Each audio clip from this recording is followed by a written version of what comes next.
Hey, Jason, thanks for being on the studio channel. In the previous video with the Rimac, there's a couple of questions that came up with respect to the gloss meters, and I'm hoping you can sort of shed a little bit of light on there. Essentially, what I learned from you while we were doing it is you can't necessarily hang your hat on gloss meters, meaning, hey, put the gloss meter on, it reads a certain thing that is set in stone, that's exactly what it is, and then they can make decisions on that. Can you give us a little bit of clarity as to how to use a gloss meter properly? Yeah, so I also, like you, I've seen this focus on gloss meters and even distinction of image meters, but there's seems to be a lot of talk and a lot of reliance on that gloss unit number. Mhm. And it's a little scary for me because there's a great potential to get false negatives, false positives with just a gloss meter alone, because there's many other parameters of quality on an automotive finish. And looking at gloss is just one piece of the pie. So give me an example of what other things other than gloss are in that factor or factored into that look. Yeah, so there's other factors of quality, such as this thing called haze. And this has to do with the scattered light from a reflection of a light beam off the paint surface. So this is the ability of the surface to throw light in either direction, whereas gloss will only measure the amount of light that gets refracted at a certain angle, at a very specific angle. So it's measuring something very, very specific, and that's at one light beam bouncing off the surface at a certain angle. That's So what can you gloss. have high gloss and kind of high haze at the same time? You can have a very good gloss reading and still have light refracted or refracted. And then you could also have a problem with the quality of the reflection in the surface itself. So gloss doesn't measure that. It doesn't measure the quality of an image reflected in the paint surface. I think we did this on one of our videos with the Porsche. Yes, the green 911. Yes. So we took yes, good memory. We filmed the angle of behind, my bathroom has the ammo logo or whatever on there. And we looked at it and you couldn't see, it was like schmammo or something. You couldn't really tell what it was, right? And then once we finished the process, you could see very clearly the outside of the logo. And I was like, oh yeah, that image is very clean. So now, without using a digital device, what we just did there in that exercise with the Porsche and your ammo logo is we were evaluating the quality of the reflected image. So that's what a device can do. It's called distinction of image. Now, another parameter to look at is this thing called reflected image quality, or RIQ, which is much less talked about out there, but it's actually a more important measure of quality than distinction of image. Because as we talked about, distinction of image is the reflection quality, the clarity in the reflection. Right. But what it doesn't pick up, Larry, is orange peel and texture and waviness in the paint. So again, that's another possibility for a false negative, false positive by looking at DOI alone. So the RIQ factors in DOI and the waviness and texture and orange peel, and it puts those together and gives a number.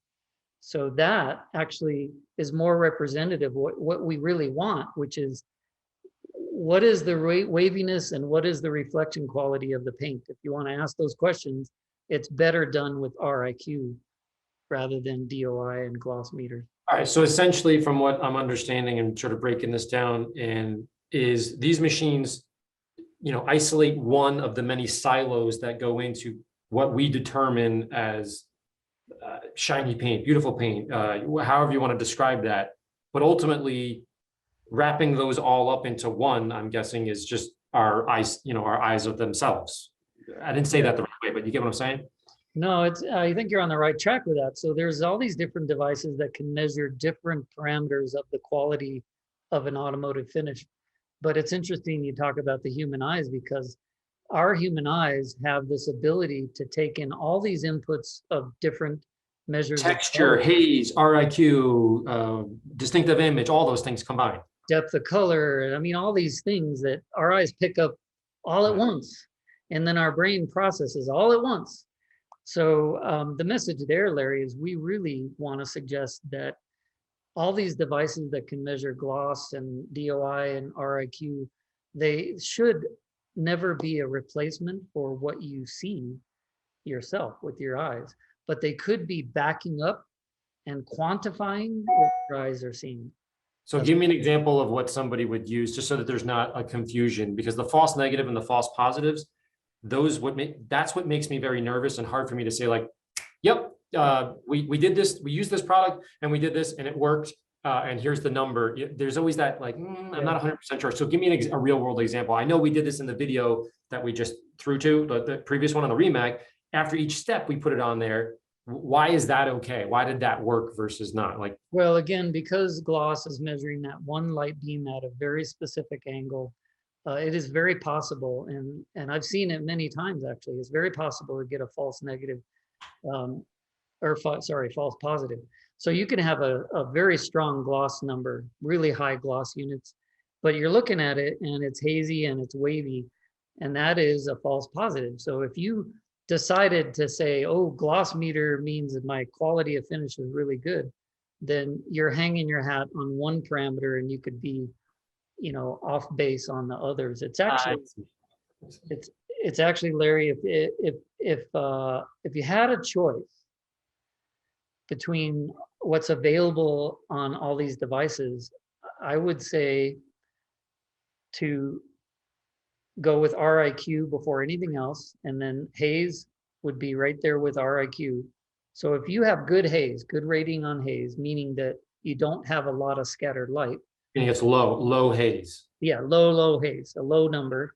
And then if you had a really good RIQ number, then the gloss is naturally, by default, the gloss is going to be high. Got it. Yeah.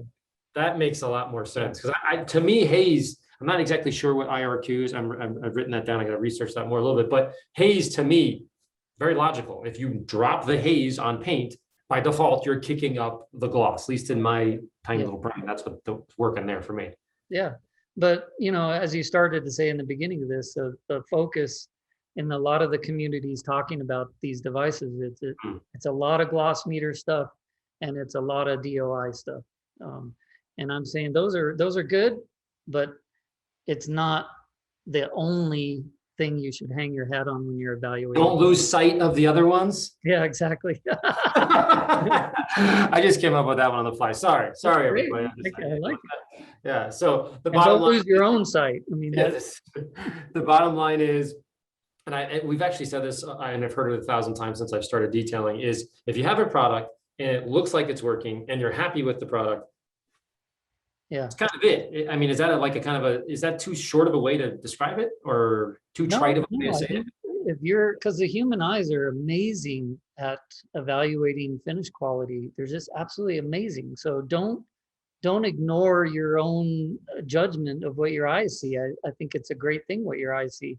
But again, the devices can support that. And if you're going to use devices, make sure you use the right ones, I guess is the point. And then take all the measurements and then add them all up together, kind of thing, not just one. Got it. Awesome. Thank you for coming on and clarifying it. There's a lot of questions and I just didn't have all the answers for that. And when I don't have the answers, you know where I go? Jason Rose. Thank you. I appreciate it as always. And I'll talk to you soon. Okay. Okay, bye.